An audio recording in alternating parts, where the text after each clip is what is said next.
Hello friends, welcome to MD Mantra. दोस्तों, आज के इस क्लास में हम कंप्लीट करेंगे संज्ञा की ये मास्टर क्लास है। संज्ञा के जितने भी पॉइंट्स हैं उन सभी को हम इस वीडियो में कवर करेंगे। आपसे हम ये कहना चाहेंगे कि आप वीडियो के शुरू से लास्ट तक बने रहिए, एक चीज़ क्लियर हो जाएगी और संज्ञा से रिलेटेड आपको कोई भी वीडियो देखनी नहीं पड़ेगी। चलिए टाइम नहीं गवाते हुए वीडियो को स्टार्ट करते हैं। तो चलते हैं हम संज्ञा के पहले टॉपिक की तरफ। संज्ञा की हम पहली परिभाषा और अवधारणा के बारे में जान लेते हैं। संज्ञा का अर्थ क्या है? संज्ञा का शाब्दिक अर्थ है नाम। संसार में किसी भी चीज़ की पहचान उसके नाम से होती है और वही नाम व्याकरण में संज्ञा कहलाता है। क्या कहलाता है? संज्ञा कहलाता है। व्याकरण में नाम जो है संज्ञा कहलाता है। इसकी एक स्टैंडर्ड परिभाषा है, यानी कि मानक परिभाषा है। हम मानक परिभाषा के बारे में जानेंगे। किसी व्यक्ति, प्राणी, वस्तु, स्थान, गुण, दशा, भाव के नाम को संज्ञा कहते हैं। क्या कहते हैं? नाम को क्या संज्ञा कहते हैं। संज्ञा के प्रमुख तत्व हैं जो उदाहरण सहित हम आगे जानने वाले हैं। दोस्तों, संज्ञा के प्रमुख तत्व क्या हैं? वर्गीकरण के प्रश्न आते हैं, इसलिए उन उदाहरणों को ध्यान से हमें समझना होगा। व्यक्ति और प्राणी जैसे मोहन, हाथी, स्त्री, बालक, मछली, घोड़ा, ये सभी क्या है? संज्ञा है। वस्तु जैसे कलम, मेज, पंखा, दूध, चावल, पुस्तक आदि, ये सभी क्या हैं? संज्ञा हैं। किसी भी वस्तु का नाम हो वह क्या है? संज्ञा है। जैसे प्रयागराज, बगीचा, विद्यालय, गांव, पर्वत, दिल्ली, ये सभी क्या हैं? ये सभी संज्ञा है। अब भाव के नाम से भी हम संज्ञा को जानते हैं। जो चीज़ें अमूर्त होती हैं, जिसे हम छू व देख नहीं सकते, जैसे भाव की अवस्था में बुढ़ापा, मिठास, बचपन, क्रोध, प्रेम, ईमानदारी, ये सभी क्या हैं? हमारी क्या है? ये भाव संज्ञा हैं। अब यूपी टेट से रिलेटेड हम इस क्लास को कर रहे हैं, तो यूपी टेट से रिलेटेड परीक्षा में संज्ञा को पहचानने के लिए आपको दो मुख्य आधार देखने चाहिए, जो मैं आपको इसी वीडियो में आगे बताने वाला हूँ। जैसे ये होता है हमारा दृश्य और अदृश्य, यानी कि विजिबल एंड इनविजिबल। दृश्य जिन्हें हम देख या छू सकते हैं, जैसे लड़का, पेड़, पानी, इसे क्या है? हम देख सकते हैं। अदृश्य क्या है? वो चीज़ें जिन्हें हम महसूस करते हैं, जैसे दया, शत्रु, ऊंचाई। दया, शत्रु, ऊंचाई, ये सभी क्या हैं? संज्ञाएं हैं। बी टॉपिक क्या? वाक्य में कैसे हम इसका प्रयोग करेंगे, वाक्य में कैसे प्रयोग और संज्ञा क्या होती है। जैसे उदाहरण से देखेंगे, आकाश में पक्षी उड़ रहे हैं। प्रश्न कहाँ है? आकाश। आकाश में कौन पक्षी? यहाँ आकाश और पक्षी दोनों क्या हैं? संज्ञा हैं। आकाश भी संज्ञा है और पक्षी भी संज्ञा है। इस चीज़ को हमने जान लिया। चलिए हम संज्ञा के मुख्य विशेषताओं के बारे में जानते हैं। संज्ञा की मुख्य विशेषताएं क्या हैं? संज्ञा एक विकारी शब्द है, अर्थात लिंग, वचन और कारक के आधार पर इसका रूप क्या है? बदलता रहता है। ये बात आपको याद रखनी। संज्ञा क्या है? एक विकारी शब्द है, अर्थात लिंग, वचन और कारक के आधार पर इसका रूप क्या है? बदलता रहता है। संज्ञा शब्द वाक्य में कर्ता, सब्जेक्ट और ऑब्जेक्ट या कर्म की भूमिका निभाते हैं। कर्ता और कर्म की भूमिका क्या है? ये संज्ञा जो है निभाती है। भाववाचक संज्ञाओं में अंत में पन, वट, ता, हट, ई जैसे प्रत्यय मिलते हैं, जैसे लेखा, वट, मधुरता, इस तरह के वर्ड क्या है? मिलते हैं। संज्ञा के मुख्य 5 भेद हैं। यहाँ से हम इसको जानेंगे और यहीं से ही क्वेश्चंस ज़्यादातर यूपी टेट एग्जाम में दोस्तों बनते हैं। संज्ञा के कितने? 5 भेद हैं। संज्ञा के 5 भेद हैं। संज्ञा के 5 भेद कौन कौन से हैं? नंबर 1 पर आता है व्यक्तिवाचक संज्ञा। कौन सी? Proper noun. प्रॉपर नाउन यानी कि व्यक्तिवाचक संज्ञा। व्यक्तिवाचक संज्ञा क्या होती है? इसकी परिभाषा हम जान लेते हैं, फिर उसके उदाहरण भी हम जानेंगे। जो किसी विशेष व्यक्ति, विशेष स्थान, विशेष वस्तु का बोध कराते हैं। यानी कि क्या दोस्तों? किसी विशेष व्यक्ति, ऐसी जैसे राम, किशोर, सुरेश, नरेश, इस तरह से विशेष स्थान जैसे आगरा, दिल्ली, मुंबई, कोलकाता, ये क्या विशेष स्थान है? विशेष वस्तु का बोध कराते हैं, जैसे कुर्सी, मेज, वस्तु का बोध कराते हैं। ये हमेशा क्या है?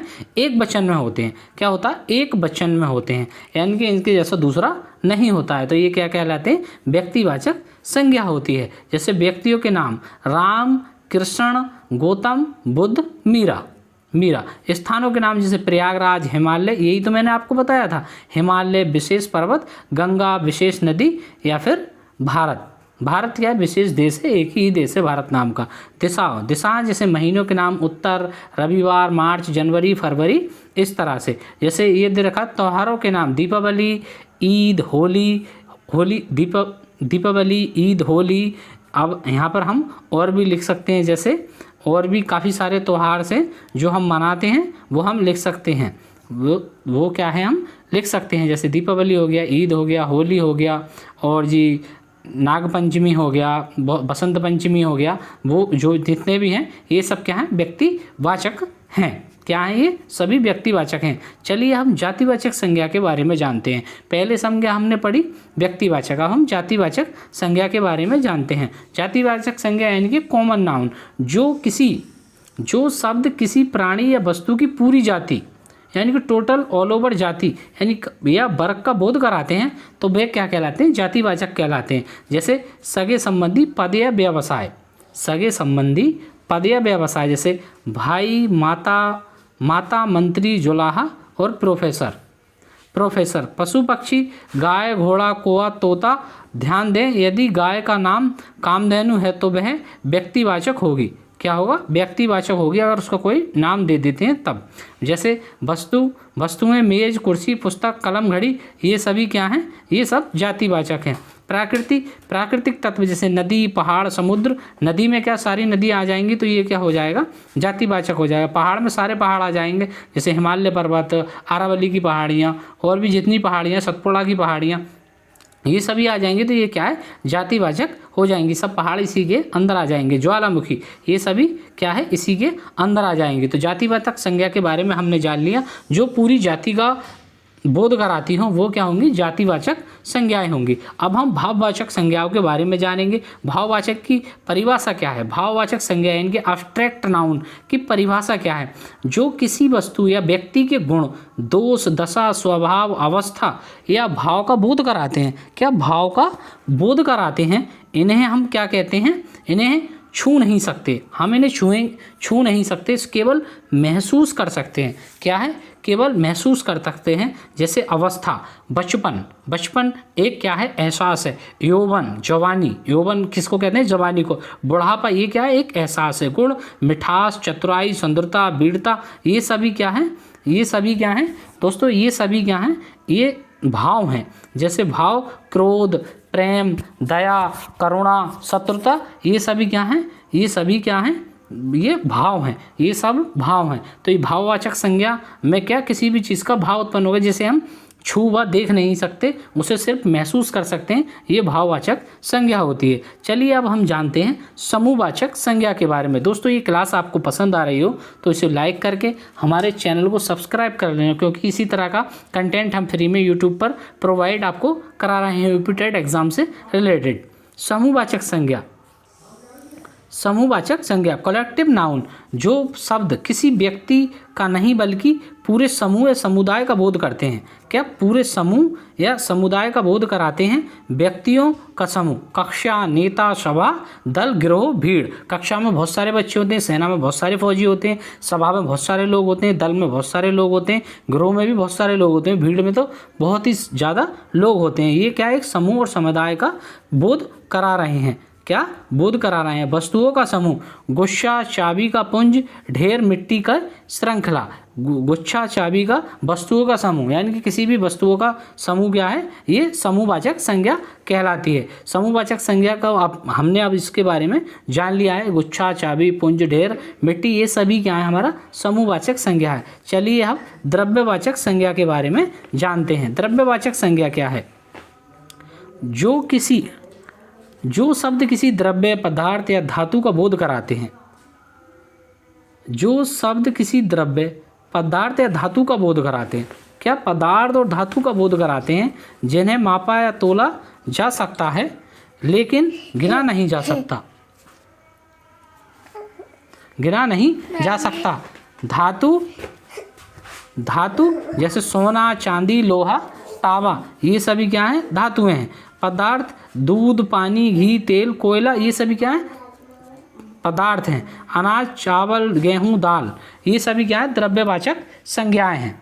क्या हैं, ये सभी द्रव्यवाचक संज्ञा हैं। द्रव्यवाचक संज्ञा के बारे में अगर हमें क्वेश्चंस पूछता है तो हमें पता हो गया, अगर कोई धातु होगी, कोई पदार्थ होगा, कोई अनाज होगा, ये सभी क्या है, द्रव्यवाचक संज्ञाएं हैं। चलिए अब आगे जानते हैं इन सभी की तुलना के हमने इनकी तुलना कर रखी है। जैसे जातिवाचक और व्यक्तिवाचक संज्ञा से काफ़ी सारे क्वेश्चंस हर बार एग्जाम में पूछे जाते हैं। जैसे जाति पूरी श्रेणी और व्यक्तिवाचक विशेष नाम, जैसे नदी, कोई भी नदी होगी तो ये क्या है, एक जाति हो जाएगी। व्यक्ति यानी कि गंगा, जमुना, ये क्या है, सिर्फ नाम हो जाएंगे। पर्वत का कोई भी पहाड़ हो सकता है, इसमें आरावली की पहाड़ी हो सकती है या फिर माउंटेन एवरेस्ट भी हो सकता है। हिमालय, आरावली, ये क्या है, ये नाम आ जाएंगे, एक विशेष नाम है। इसी में पर्वत में सारी आ जाएंगी। जैसे शहर, कोई शहर है तो इसमें सारे शहर आ जाएंगे, हिंदुस्तान की पूरी दुनिया के शहर आ जाएंगे। लखनऊ, दिल्ली, ये क्या विशेष व्यक्तिवाचक है।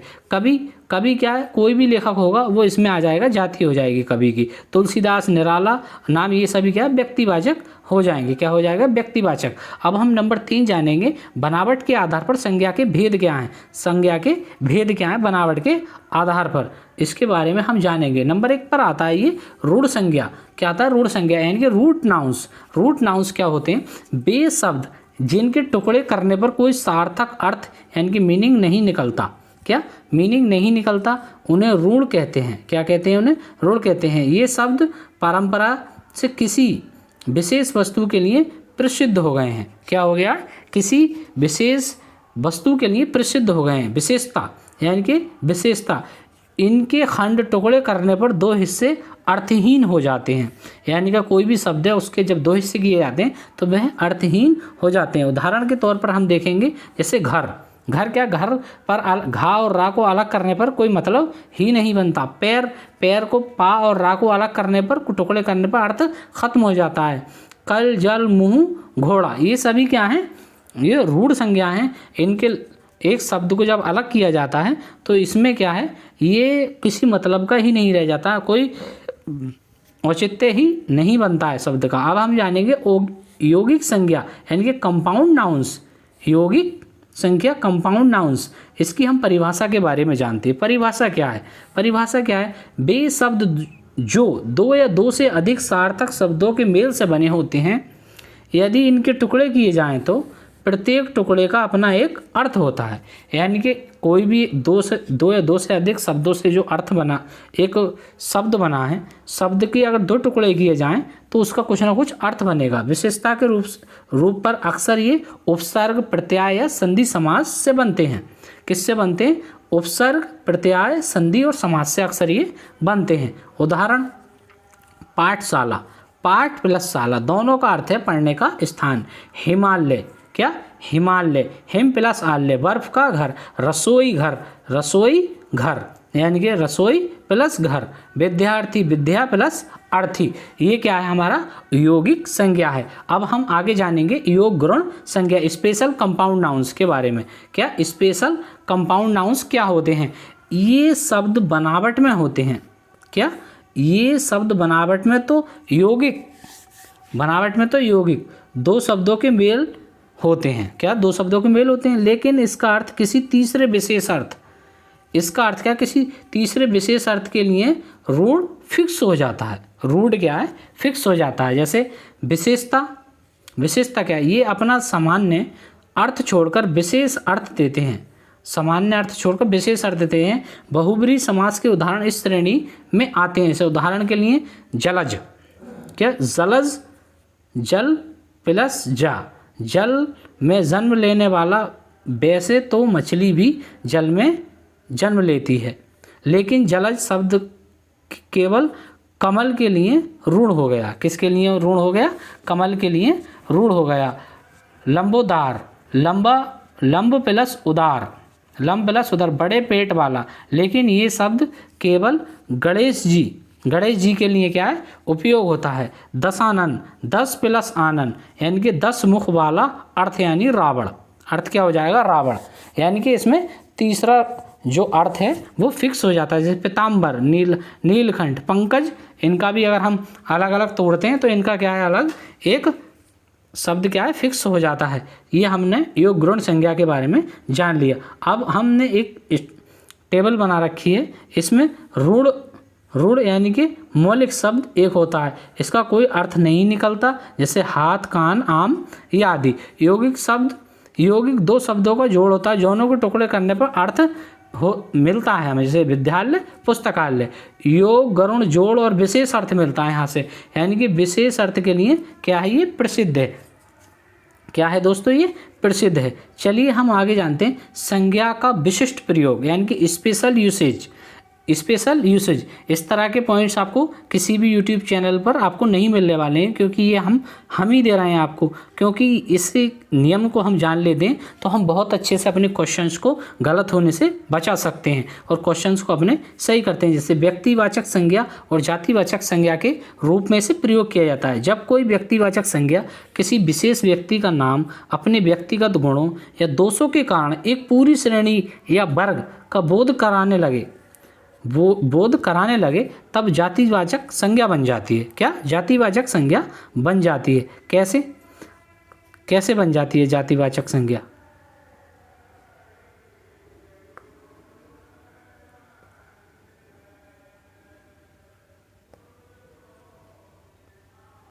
विशिष्ट प्रयोग, संज्ञा का विशिष्ट प्रयोग, स्पेशल यूसेज ऑफ संज्ञा। इसके दो प्रमुख भाग हैं जिन्हें हम यूपीटेट एग्जाम के माध्यम से अच्छे से समझ सकते हैं। व्यक्तिवाचक संज्ञा, जातिवाचक संज्ञा के रूप में प्रयोग। जब कोई व्यक्ति वाचक संज्ञा किसी विशेष व्यक्ति का नाम अपने व्यक्तिगत गुणों या दोषों के कारण एक पूरी श्रेणी या वर्ग का बोध कराने लगे, तो वह क्या है, जातिवाचक बन जाती है। नियम क्या है, यदि किसी नाम का प्रयोग उदाहरण देने के लिए बहुवचन में किया जाए, कहाँ पर, बहुवचन में किया जाए, तो वह जातिवाचक हो जाता है। उदाहरण देखेंगे, आज के युग में भी हरिश्चंद्रों की कमी नहीं। क्या, आज के युग में भी हरिश्चंद्र की कमी नहीं। यहाँ हरिश्चंद्र एक व्यक्ति नहीं बल्कि सत्यवादी लोगों की पूरी जाति को दर्शा रहा है। क्या, पूरी जाति को दर्शा रहा है, तो यहाँ पर क्या हो जाएगा, ये व्यक्तिवाचक हो जाएगा। चलिए उदाहरण नंबर 2 जानते हैं। उदाहरण नंबर 2 क्या है, देश को हानि जयचंदों से होती है। देश को हानि किससे होती है, जयचंदों से होती है। जहाँ जयचंद का अर्थ गद्दार व्यक्तियों के समूह से है। जयचंद का समूह से है। जैसे वह तो घर की लक्ष्मी है, वह तो घर की क्या है, लक्ष्मी है। यहाँ लक्ष्मी देवी के लिए नहीं बल्कि भाग्यशाली स्त्री के गुणों के लिए प्रयुक्त किया गया है। गुणों के लिए क्या है, प्रयुक्त किया गया है। जैसे हम अब आगे जानेंगे जातिवाचक संज्ञा और व्यक्तिवाचक के रूप में प्रयोग। जब कोई जातिवाचक संज्ञा जो पूरी जाति का बोध कराती है किसी विशेष व्यक्ति या स्थान के लिए ऋण यानी कि फिक्स हो जाती है, रूढ़ या फिक्स हो जाती है, वह व्यक्तिवाचक बन जाती है। नियम क्या है, जब शब्द पूरी जाति की जगह किसी एक की ओर इशारा करे। जब शब्द किसी पूरी जाति की ओर किसी एक की ओर इशारा करे तब। जैसे पंडित जी भारत के प्रथम प्रधानमंत्री थे।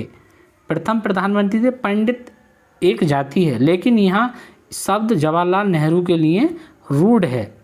क्या है, जवाहरलाल नेहरू के लिए रूढ़ है, तो यहाँ क्या हो जाएगा, ये जातिवाचक नहीं व्यक्तिवाचक हो जाएगा। व्यक्तिवाचक हो जाएगा। जैसे उदाहरण सेकंड है, नेताजी ने कहा था तुम मुझे खून दो मैं तुम्हें आज़ादी दूंगा। नेता क्या है, एक जातिवाचक शब्द है, लेकिन यहाँ सुभाष चंद्र बोस के लिए कहा गया है, तो ये क्या है, एक प्रयुक्त हो जाएगा, तो ये क्या हो जाएगा, एक व्यक्तिवाचक हो जाएगा। इसी तरह से उदाहरण 3 है, गोस्वामी जी ने रामचरितमानस की रचना की। गोस्वामी क्या का अर्थ ये हो जाएगा, तो तुलसीदास से हो जाएगा, तो ये क्या है, व्यक्तिवाचक हो जाएगी। ये उदाहरण जो आपको एक बार पढ़ लेना है। अगर आपको ये PDF चाहिए तो मेरा टेलीग्राम चैनल का लिंक आपको डिस्क्रिप्शन में मिल जाएगा। अगर नहीं मिले तो आप मुझे कमेंट सेक्शन में कमेंट कर देना, मैं आपको लिंक दे दूंगा, वहाँ से आप इस PDF को डाउनलोड कर सकते हैं। चलिए, इनकी पहचान टेबल बना रखी है काफ़ी अच्छे से। भारत में विभीषणों की कमी नहीं है, ये क्या है, व्यक्तिवाचक संज्ञा है, व्यक्तिवाचक भेद है। जातिवाचक भेद क्या है, गद्दार भाई के वर्ग को दर्शा रहा है। गांधी जी अहिंसा के पुजारी थे, क्या है, ये जातिवाचक है। व्यक्तिवाचक केवल मोहनचंद करमचंद की बात हो रही है, तो ये क्या है, व्यक्तिवाचक है। समुद्रगुप्त भारत का नेपोलियन था, ये क्या है, व्यक्तिवाचक है, नेपोलियन था, और ये भेद क्या होगा इसका, जातिवाचक। अब हम जानेंगे भाववाचक संज्ञाओं का निर्माण कैसे होता है। भाववाचक संज्ञाओं का निर्माण कैसे होता है, यानी कि फॉर्मेशन कैसे होती है, इसके बारे में भी जानेंगे। यहाँ से आपका क्वेश्चन यूपीटेट एग्जाम में बन सकता है। दोस्तों, भाववाचक संज्ञाएं स्वतंत्र कम होती हैं, उन्हें बनाया जाता है। क्या है? उन्हें बनाया जाता है। इन्हें बनाने के लिए मुख्य रूप से ता, तत्व, पन, आपा, ई, बट, हट जैसे प्रत्ययों का प्रयोग होता है। जैसे जातिवाचक संज्ञा फ्रॉम कॉमन नाउन्स, जब किसी पूरी जाति को दर्शाने के शब्द के भाव बनाए जाएं। जैसे पशु, पशुता, पशुतत्व, बच्चा, बचपन, मित्र, मित्रता, मानव, मानवता, बूढ़ा, बुढ़ापा, बुढ़ापा। आगे देखते हैं सर्वनाम से, यानी कि प्रोनाउन से जैसे कैसे बनाए हैं। सर्वनाम शब्दों के प्रत्यय जोड़कर उन्हें निजतत्व भाव प्रकट करना। जैसे अपना, अपनापन, निज, निजतत्व, मम, ममत्व, सर्व, सर्वस्व। क्या? सर्वस्व। तो इससे क्या है, हम ये सर्वनाम से क्या ही ये भाववाचक बना सकते हैं। विशेषण से, यानी कि विशेषण से कैसे? फ्रॉम एडजेक्टिव, किसी की विशेषता बताने के लिए शब्द से उस गुण का नाम बनाना। शब्द से उस गुण का क्या है? नाम बनाना। जैसे मीठा, मीठे से मिठास बनेगा। सुंदर से सुंदरता या सौंदर्य। कठोर से कठोरता, बीड़ से बीड़ता, लंबा से लंबाई, लंबा से क्या हो जाएगा? लंबाई। इसको हम जान सकते हैं। अब जानेंगे हम क्रिया से कैसे बनेगा, क्रिया से भाववाचक संज्ञा कैसे बनेगी। काम को दर्शाने वाले शब्द धातु से भाव बनाना। धातु से क्या? भाव बनाना। लिखने को हम क्या कर सकते हैं? लिखावट कर सकते हैं। थकने को क्या कर सकते हैं? हम थकावट कर सकते हैं। घबराना को क्या कर सकते हैं? घबराहट कर सकते हैं। चढ़ना को चढ़ाई कर सकते हैं। सजना को सजावट कर सकते हैं। अव्यय से, यानी कि अव्यय से फ्रॉम इंडिक्लिवेल्स, अभिकारी शब्दों से भाववाचक संज्ञा बनाना। अभिकारी शब्दों से, अभिकारी शब्द क्या है? जैसे दूर से क्या बन जाएगा? दूरी। निकट से क्या बन जाएगा? निकटता। नीच से निचता। शाबाश से शाबाशी। ये हम शाबाश से क्या है? शाबाशी बन जाएगा। विशेषण, अब हम जानेंगे विशेषण के बाद आप कोई संज्ञा लगा सकते हैं। जैसे सुंदर बालक, ये ही लग रहा है तो सुंदर क्या है होगा? विशेषण होगा। भाववाचक संज्ञा के बाद कोई संज्ञा नहीं लग सकती। जैसे सुंदरता, बालक, यह गलत लग रहा है तो ये सुंदरता संज्ञा है। सुंदरता क्या है? संज्ञा है। पॉइंट 6, संज्ञा के विकारी तत्व और लिंग जेंडर के बारे में हम अब पढ़ेंगे। पहले हमने संज्ञा के भेदों के बारे में जाना, फिर संज्ञा किस तरह से बनती है, भाववाचक संज्ञा के क्या फॉर्मेशन होती है उसके बारे में जाना। अब हम जानेंगे संज्ञा के विकारी तत्व, लिंग और जेंडर। परिभाषा क्या है? संज्ञा के जिस रूप से किसी व्यक्ति, वस्तु या प्राणी के पुरुष, जाति या स्त्री होने का बोध होता है उसे लिंग कहते हैं। हिंदी व्याकरण में लिंग के केवल 2 भेद होते हैं। कितने? 2 भेद होते हैं, पुल्लिंग और स्त्रीलिंग, यानी कि मस्कुलाइन और फेमिलाइन। क्या होते हैं? मस्कुलाइन और फेमिनाइन। इसके बारे में आगे जानेंगे। नोट, संस्कृत की भांति हिंदी में नपुंसक लिंग नहीं होता। हिंदी में क्या है? नपुंसक लिंग नहीं होता। यहाँ निर्जीव वस्तुओं को भी पुल्लिंग या स्त्रीलिंग में श्रेणी में रखा जाता है। जैसे पुल्लिंग की पहचान कैसे की जाएगी? पुल्लिंग की पहचान उन शब्दों से पूछा जाता है जो अपवाद रूप से होते हैं, इनके अंत में विशिष्ट प्रत्यय लगे होते हैं। प्रत्यय के आधारित पहचान, जिन शब्दों में अंत में आ, पा, पन का तत्व आते हैं वे क्या होते हैं? पुल्लिंग होते हैं। क्या होते हैं? वे पुल्लिंग होते हैं। जैसे उदाहरण के लिए लड़का, बुढ़ापा, लड़कपन, गायक, ममत्व, तत्व, ये सभी क्या हैं? पुल्लिंग हैं। अब हम क्या हैं? समूह संज्ञाएं, मंडल, समाज, दल, समूह, वर्ग। भौगोलिक नाम जैसे देशों के नाम भारत, चीन, अमेरिका। पर्वतों के नाम हिमालय, विंध्याचल। समुद्रों के नाम हिंद महासागर, प्रशांत महासागर। ये क्या है? सभी भौगोलिक नाम हैं। समय और महीनों के नाम, दिनों के नाम सोमवार, मंगलवार। महीनों के नाम चैत्र, वैशाख, अगस्त, सितंबर। अपवाद जनवरी, फरवरी, मई, जुलाई। क्या है? ये स्त्रीलिंग है। पुल्लिंग के बारे में हमने जान लिया।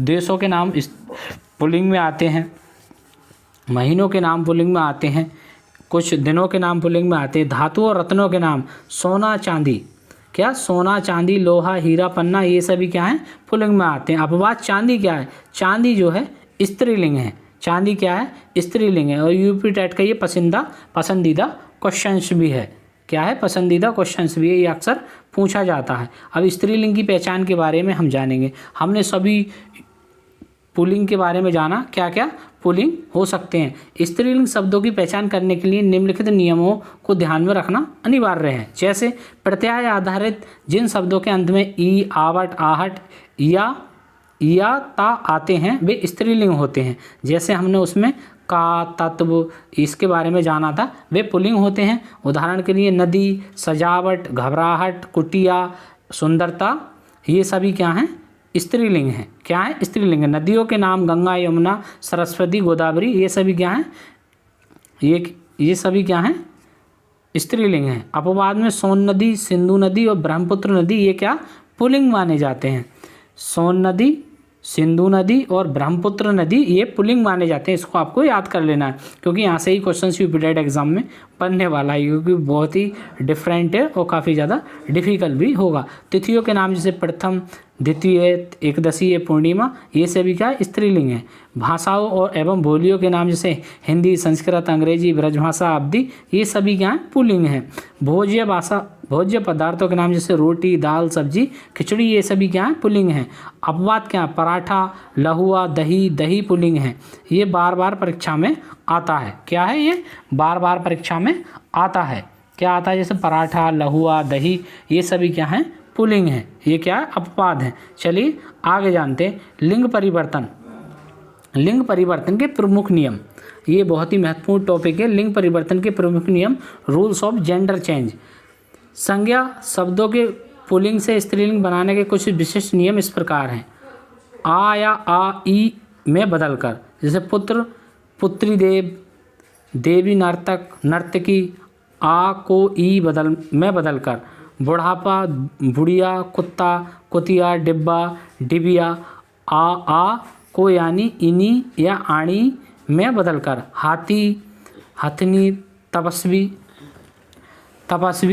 इंद्र, तपस्विनी, इंद्र, इंद्रणी, सेठ, सेठानी, ये क्या है पुल्लिंग स्त्रीलिंग में बदल जाते हैं। व्यवसाय, जैसे व्यवसाय सूचक शब्दों में इन्हें लगाकर, जैसे धोबी, धोबिन, माली, मालिन, सुनार, सुनारिन, ये सभी क्या है पुल्लिंग स्त्रीलिंग में बदल जाते हैं।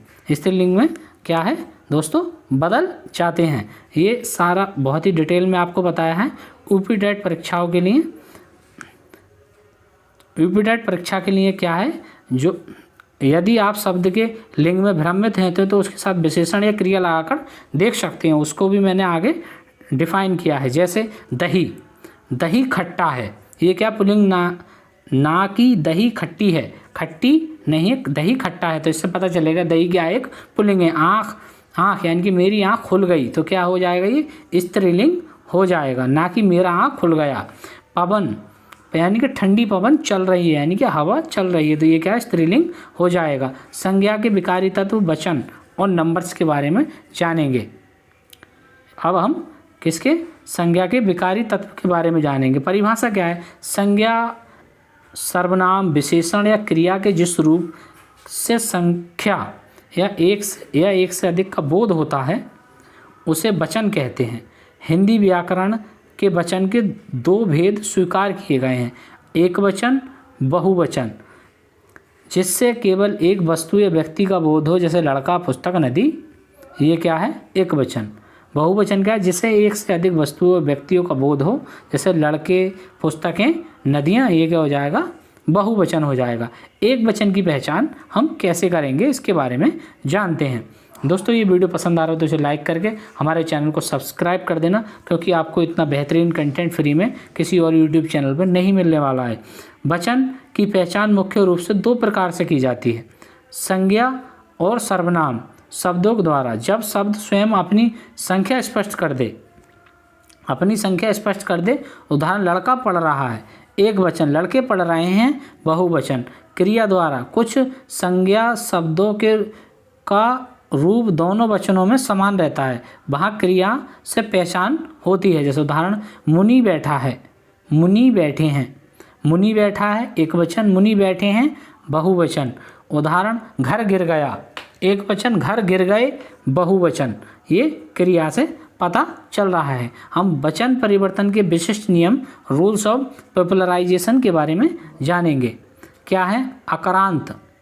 अकारांत पुल्लिंग शब्दों में आ को ए करके घोड़ा, घोड़े, कपड़ा, कपड़े, बेटा, बेटे, ये क्या पुल्लिंग पता चल जाएगा, एक वचन और बहुवचन। अक्रांत स्त्रीलिंग शब्दों में आ को ए करके, जैसे रात, रातें, आँख, आँखें, पुस्तक, पुस्तकें। इक्रांत या इक्रांत स्त्रीलिंग शब्दों में इयाँ जोड़कर, जैसे नियम, यदि अंत में ई बड़ी है तो वह ई छोटी ई में बदल जाती है। बड़ी ई किसमें? छोटी ई में बदल जाती है। जैसे नदी, नदियाँ, नदी, नदियाँ, शक्ति, शक्तियाँ, नारी, नारियाँ, रीतियाँ। उक्रांत शब्दों में ए जोड़कर, वस्तु, वस्तुएं, धेनु, धेनुएं, बहु, बहुएं और ऊ को हो गया।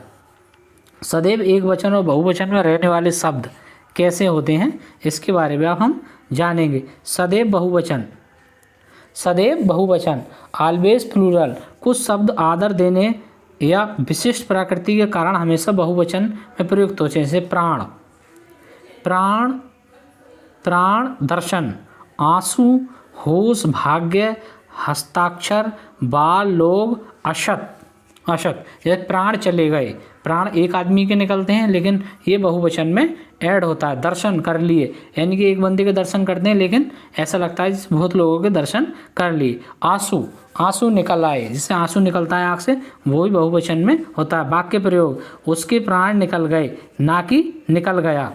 सदैव एक वचन, द्रव्यवाचक भाव संज्ञाएं एक वचन में रहती हैं। जैसे पानी, दूध, सोना, चांदी, घी, आकाश, जनता, वर्षा, सत्य, साहत्ता। वाक्य के प्रयोग वर्षा हो रही है, ना कि हो रही है, हो रही है। इसके बारे में हमने जान लिया। इसके अब विशेष नियम हैं, उनके बारे में हम जान लेते हैं। अदार्थक बहुवचन, अपने से बड़ों या सम्मानित व्यक्तियों के लिए एक वचन होने पर भी बहुवचन क्रिया का प्रयोग किया जाता है। पिताजी आ रहे हैं, यहाँ पिताजी एक हैं, पर सम्मान हेतु का प्रयोग होता है किसका? बहुवचन का। समुच्चय बोधक शब्द, गण, वृंद, जन, वर्ग, लोग शब्द जोड़कर बहुवचन बनाया जाता है। जैसे मुनि, मुनि वृद्ध, छात्र, छात्रागण, आप लोग, गुरु, गुरुजन। तत्व, संज्ञा के विकारी तत्व, यानी कि परिभाषा क्या है? संज्ञा या सर्वनाम के जिस रूप से उसका संबंध वाक्य के अन्य शब्दों विशेषकर क्रिया के साथ जाना जाता है उसे कारक कहते हैं। क्या कहते हैं? कारक कहते हैं। यानी कि संज्ञा के विकारी तत्व कारक, कारक कहते हैं। जान लिए विशेषकर क्रिया, यानी कि हिंदी व्याकरण में कारकों की संख्या 8 मानी गई है। इन कारकों को प्रकट करने के लिए जो चिन्ह लगाए जाते हैं उन्हें विभक्ति या परसर्ग कहते हैं। क्या कहते हैं? परसर्ग कहते हैं। कारक के भेद और उनके लक्षण विशेष तालिका में हमने क्या है लिख रखे हैं। जैसे ये कर्ता ने कर्म को करण से या के द्वारा संप्रदान को के लिए आबदन से अलग होना, संबंध का के की रा रे री अधिकरण में पर संबोधन हे भोर अरे। क्रिया करने वाला, अर्थ क्या है? क्रिया को करने वाला, जिस पर क्रिया का फल पड़े। कर्म क्या? फल पड़े। क्रिया करने का साधन, यानी कि कारण, कारण क्या होगा? साधन होगा। जिसके लिए क्रिया की जाए। संप्रदान क्या होगा? जिसके लिए क्रिया की जाए। आबदान, जिसके कोई वस्तु अलग हो। अन्य संबंध पदों से संबंध बताने वाला, क्रिया के आधार पर स्थान, समय और संबोधन किसी। ये पूरी तालिका है। कर्ता ने कर्म को करण से संप्रदान को लिए आबदान से संबंध का अधिकरण में पर संबोधन है। कारकों की विस्तृत विवरण उदाहरण सहित हमने आगे किया है। कर्ता कारक, कर्ता कारक क्या है? कर्ता कारक वाक्य में जो काम करता है। क्या है? वाक्य में जो काम करता है। कभी कभी ने चिन्ह छिपा रहता है। कभी कभी में क्या है? चिन्ह छिपा रहता है। राम ने पुस्तक पढ़ी, बच्चा खेलता है। ये क्या है? करता। राम ने पुस्तक पढ़ी, ये क्या है, करता है। बच्चा खेलता है, ये भी बच्चा इसमें क्या है, करता है। राम ने यानी कि राम क्या है, इसमें करता है। कर्म कारक यानी कि एग्जीक्यूटिव केस। कर्म क्या होता है, क्रिया का प्रभाव जिस पर पड़ता है। जब कोई काम करता है उसका प्रभाव किस पर पड़ता है। माँ बच्चे को सुला रही है तो किस पर प्रभाव पड़ रहा है, बच्चे पर, तो ये बच्चा क्या हो जाएगा, कर्म हो जाएगा। राम ने आम खाया, प्रभाव किस पर पड़ा, आम पर, तो क्या कर्म क्या हो जाएगा, आम हो जाएगा। अब हम जानेंगे करण कारक। नंबर 3 करण कारक, जिस साधन से क्रिया पूरी की जाए। वह कलम से लिखता है, हम आंखों से देखते हैं। यानी कि कलम से, काय से क्रिया हो रही है, कलम से, कलम से क्रिया हो रही है तो कलम क्या है, करण हो जाएगा। और आंखें क्या हो जाएगा, ये क्या हो जाएगा, करण हो जाएगा। आंखों से देखता है, क्या हो जाएगा, ये करण हो जाएगा। हम संप्रदान के बारे में जानते हैं। संप्रदान, हर चीज़ के बारे में मैंने बहुत ही डिटेल में, बहुत ही सरल लैंग्वेज में समझाया। जिसके लिए कुछ किया जाए, जिसे कुछ दिया जाए, संप्रदान होगा। उदाहरण, राजा ने भिखारी को दान दिया। किसे दान दिया, भिखारी को, तो ये क्या हो जाएगा, संप्रदान। छात्रों के लिए पुस्तकें लाओ, किसके लिए, छात्रों के, तो छात्र क्या हो जाएगा, इसमें संप्रदान हो जाएगा। अपदान कारक, एबिलिटिव केस, इनका चिन्ह भी से है लेकिन अलग होने पर डरने तुलना के भाव में आता है। पेड़ से पत्ता गिरता है, काय से गिरता है पत्ता, पेड़ से, कहाँ से गिरा, पेड़ से, तो पेड़ क्या है, इनमें अपदान हो जाएगा। वह शेर से डरता है, किससे डरता है, शेर से, तो शेर क्या है, इसमें अपदान हो जाएगा। समय राम श्याम से लंबा है, राम श्याम से लंबा है, किससे लंबा है, श्याम से, तो श्याम क्या हो जाएगा, इसमें अपदान हो जाएगा। अब हम संबंध कारक, क्या, संबंध कारक, जेनेटिव केस, दो संज्ञाओं के बीच रिश्ता जोड़ना। उदाहरण, यह राम का घर है, किसका घर है, यह राम का घर है, किसका घर है, राम का, तो राम क्या है, इसमें संबंध हो जाएगा राम से। मेरी पुस्तक है, पुस्तक किसकी है, मेरी, तो संबंध किससे हो जाएगा, मेरी से। अधिकरण कारक यानी कि लोकेटिव केस, जो क्रिया के होने के स्थान पर समय का बोध कराए, किसका, समय का बोध कराए। मेज पुस्तक पर रखी है, मेज पर पुस्तक रखी है, सॉरी, मेज पर पुस्तक रखी है, किस चीज़ पर पुस्तक रखी है, मेज पर, तो ये हो जाएगा अधिकरण। कमरे में अंधेरा है, कहाँ पर अंधेरा है, कमरे में, तो ये हो जाएगा कमरा, अधिकरण हो जाएगा। संबोधन कारक क्या हो जाएगा, संबोधन कारक, लास्ट है ये संबोधन कारक। पुकारने के लिए से, हे राम रक्षा करो, किससे पुकारा, हे राम, राम को। अरे भाई इधर आओ, किससे पुकारा, संबोधन किसके लिए किया, भाई के लिए, किसके लिए किया, भाई के लिए। अरे दोस्त इधर आओ, अरे अम्मी इधर आओ, अरे पापा इधर आओ, इस तरह से। यूपिटेट के लिए भ्रमण निवारण की समझे, जो परीक्षा के लिए 2 जगह से सबसे ज़्यादा कन्फ्यूजन रहता है, उसके बारे में भी हम जान लेते हैं। जैसे करण बनाम अपदान, दोनों का चिन्ह से है। करण यानी कि साधन, मैं बस से आया, काय से आया, बस से आया, ये क्या था, एक माध्यम था, माध्यम था। जैसे अपदान, अपदान क्या है, अलगाव, मैं बस से उतरा, दूर होना, अलग हुआ, अलगाव हुआ तो क्या हुआ, अपदान हुआ। आया यानी माध्यम हुआ तो करण, और अलग हुआ तो अपदान। कर्म बनाम संप्रदाय, कर्म बनाम संप्रदाय, दोनों का चिन्ह को होता है। तो कर्म, क्रिया का फल, राम ने रावण को मारा, किसे मारा, रावण को, तो रावण क्या है, रावण क्या हो जाएगा, इसमें कर्म हो जाएगा। संप्रदान, जैसे दान का, उपकार का भाव, जैसे राम ने निर्धन को वस्त्र दिए, किसे वस्त्र दिए, निर्धन को, तो ये निर्धन क्या है, यहाँ पर संप्रदान हो जाएगा। यदि कोई वस्तु हमेशा के लिए दी जाए तो वह होने पर भी, तो वहाँ को होने पर भी क्या होगा, संप्रदान होगा, क्या हो जाएगा, संप्रदान हो जाएगा। गणना के आधार पर संख्या के भेद, किसके, संज्ञा के भेद, ये लास्ट पॉइंट है। इसके बाद में ये वीडियो हमारी कंप्लीट हो जाएगी। आप इस वीडियो को एक बार देख लीजिए, आप हमारा PDF ले लीजिए। PDF जैसे ही आप ले लेते हैं तो ये समझ लीजिए आप 100% संज्ञा से कोई भी क्वेश्चन आता है तो आप उसे कभी भी गलत नहीं करेंगे। गणनीय संज्ञा, काउंटेबल नाउन, वे संज्ञा शब्द जिनकी इकाई के रूप में गणना की जा सकती है, इकाई के रूप में गणनीय संज्ञा कहलाते हैं। इन शब्दों के पूर्व संख्यावाचक विशेषण 1, 2, 10 इकाई का प्रयोग संभव होता है। प्रमुख विशेषता क्या है, इनका एक वचन से बहुवचन रूप बनाया जा सकता है। एक वचन से बहुवचन रूप बनाया सकता है। उदाहरण देखेंगे। वस्तु, पुस्तक, एक पुस्तक, 10 पुस्तकें। कलम, मेज, कुर्सी। प्राणी क्या है, बालक, घोड़ा, शेर, सैनिक। स्थान क्या है, शहर, गांव, देश आदि। ये सभी क्या हैं, इनके उदाहरण हैं। ये जातिवाचक सभी, ये क्या है, जातिवाचक और समूहवाचक संज्ञाएं के प्राय गणनीय श्रेणी में आती हैं। किस में आती हैं, गणनीय श्रेणी में आती हैं, जातिवाचक और समूहवाचक। अगणनीय संज्ञा, अनकाउंटेबल नाउन, वे संज्ञा जिनकी इकाई के रूप में गणना नहीं की जा सकती। किसके इकाई के रूप में, इनकी संख्या के, अपितु उन्हें केवल मापा या तोला जा सकता है। मापा जा सकता है, तोला। अगणनीय संज्ञाएं कहलाती हैं। जैसे प्रमुख विशेषता क्या है, इनका सामान्य बहुवचन नहीं होता, जैसे दूधों या पानियों, अशुद्ध। पूर्व संख्या के स्थान पर परिणामवाचक विशेषण थोड़ा, बहुत, कुछ, लीटर, किलो या का प्रयोग होता है। किसमें, अगणनीय संज्ञाओं में। चलिए आगे जानते हैं। श्रेणियाँ क्या है, द्रव्यवाचक, सोना, चांदी, तेल, घी, पानी, मिट्टी, हवा। ये क्या है, द्रव्यवाचक। भाववाचक, प्रेम, दया, घृणा, ईमानदारी, मिठास, क्रोध। यहीं से यूपी टेट में काफ़ी सारे क्वेश्चंस पूछे जाते हैं। गणनीय और अगणनीयों के लिए अंतर की हमने एक टेबल बनाई है, उससे हम जानेंगे। जैसे गणना 1, 2, 3, 4 के रूप में संभव है। अगणना, गणना असंभव नहीं है, संभव नहीं है। मापन, गिनती, गिनी जा सकती है। नापतोल, लीटर, केजी की जाती है। वचन, एक वचन और बहुवचन दोनों संभव हैं।